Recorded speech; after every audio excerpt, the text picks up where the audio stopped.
Hi guys! Welcome back to my channel. Once again, ito naman po si Shali and very exciting ang ating magiging video kasi it's an interview kay Ate Vanessa. So, kumusta ate? Mabuti naman po. Pwedeng magpakilala po sa ating mga viewers. Hi! Hello to everyone. Ako po si Vanessa at charing! This is my sister-in-law. Hi to all. So, thank you ate for visiting me. Andito siya sa aking workplace ngayon kasi mag-for good na si ate. Diba? Sana all mag-for good. So, before nating tanungin muna natin siya about sa mga work niya. Kung ilang taon ka na pala dito ate sa Israel? 7.4 dun sa amo ko. So, anong months na ngayon? 7.4. So, mga 7 point, na ako? 7.5 na. So, para mag 8 years na. 7.5 na ngayon. So, nung nag-apply pa si ate, A to A pa sila, agency to agency. So, mahirap yung application, no? Yes. Tapos, malaki yung placement fee nila. Half M ba ate? Yeah. $8,500. O, diba? Tapos, 8 years ago. So, mataas yung value ng dollars na yun. So, pwedeng i-share mo sa ating mga viewers kung kumusta naman yung work mo. And kumusta yung alaga? Mabait ba sila? Anong masasabi mo? At bakit ka mag-for good? Ang work talaga. So, bagong dating ka, bagong salta ka, so new environment. Mahirap sa umpisa kasi hindi ka nakakaintindi. Ang alam mo lang naman noon is bilang. O, yung shalom lang, litrout, yung ganun lang, yung mga pagbati lang, yung mga ganun. Pero, natutunan mo naman kasi yung alaga ko, pure Hebrew siya. So, hindi siya marunong mag-English, wala lahat. Hindi siya, basta yun lang, Hebrew at Murokay ang salita nila. So, nag-mix yun. So, mas lalo akong naku-confuse kasi Murokay tsaka Hebrew siya. So, hindi pala pure Hebrew, Murokay tsaka Hebrew siya noon. So, mas lalong nahirapan ako nung una.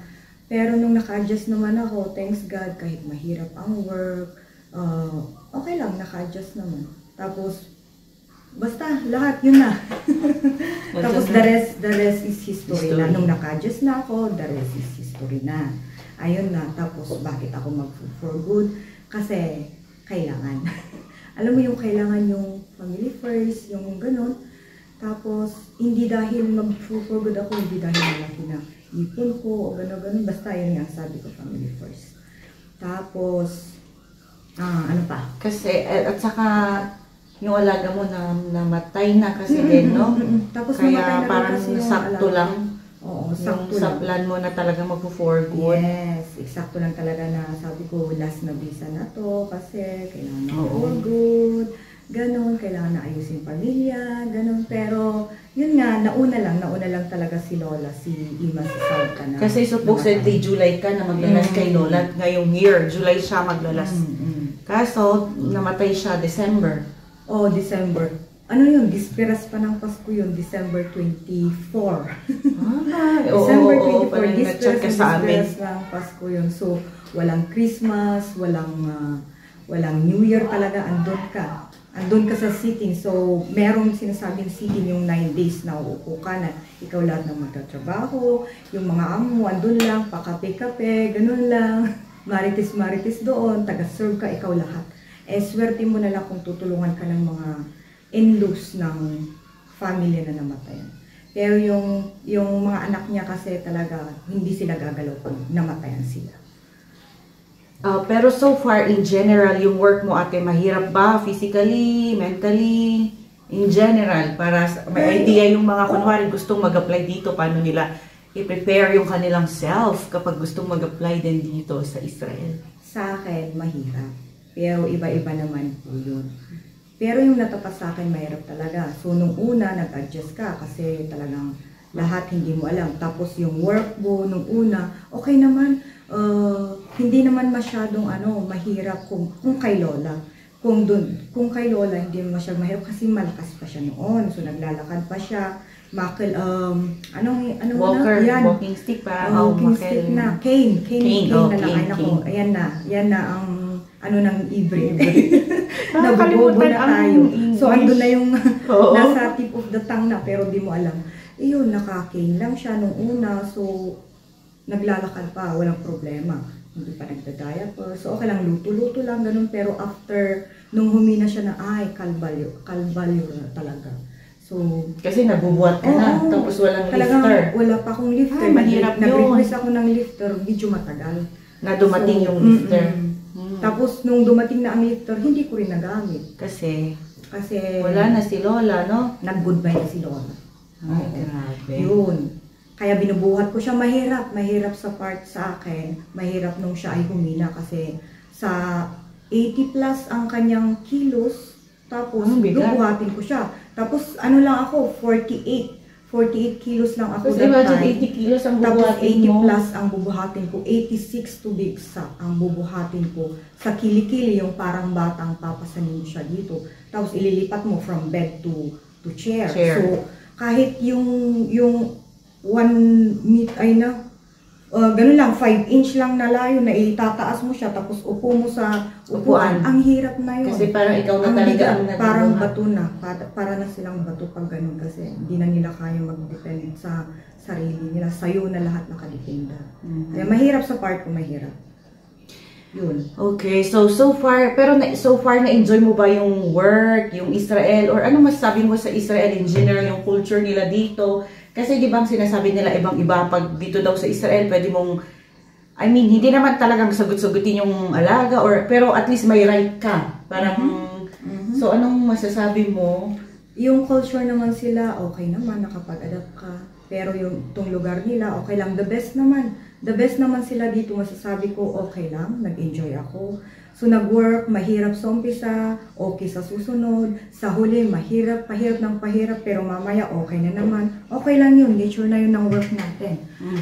Pero yung ano nila dito, so far sa pagtira ko dito for almost 7 years, more than 7 years, okay naman.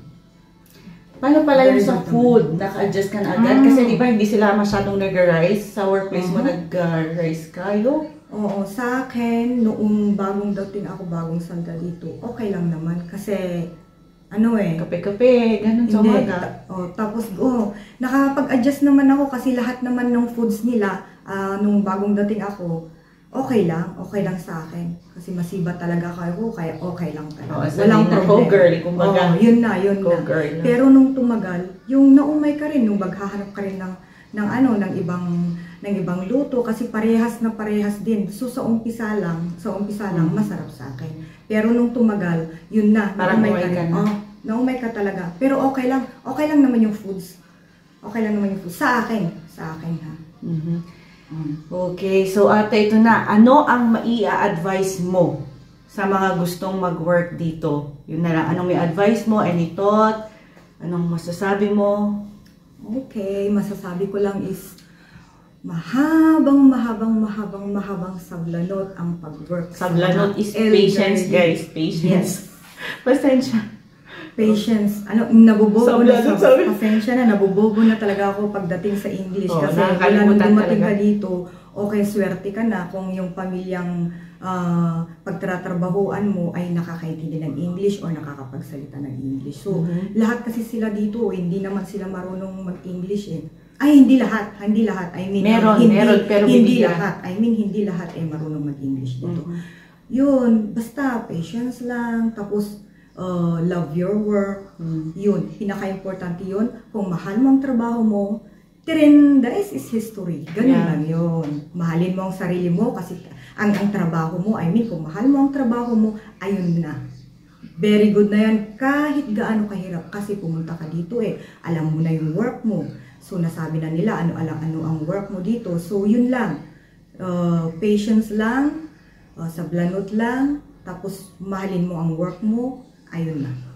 Ayun na ang masasabi ko. Basta mahalin mo ang work mo, be happy, yun lang. Okay. So, i-extend ko pa sana kaso uuwi na kasi si ate. Thank you so much ate sa pagbisita. I love you. I love you too. Yeah. Kasi Kasi mag-for good na si ate. Sino nang kasama ko, ate? I'm flying on Sunday. Yes, sa Sunday na siya.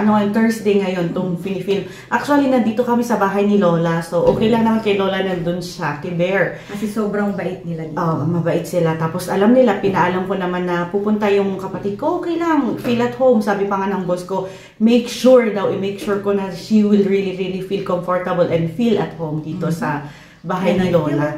So, yeah. So, mabait sila. So, wala naman ako masasabi sa kanila. And by the way, guys, si ate pala, siya yung nag-push din sa akin kung bakit andito ako sa Israel. Yes. Siya yung reason. Ay, ayoko umiyak. siya yung reason kung bakit andito ako sa Israel. Siya din yung nag-push na mag-aral ng caregiving, ganyan. Pero, anyways, lahat, pati nung pagpunta ko si ate, lahat, mga damit, nakaalala lahat. So, very, very thankful ako. I don't wanna cry, guys. This is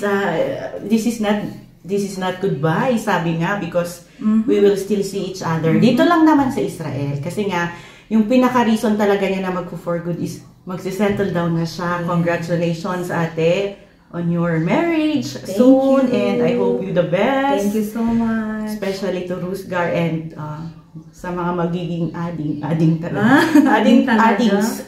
pa ni Rusgar. So, thank you so much, ate. Alam mo na yan, I thank you. And I always say, I love you. Thank you so much. And I always do.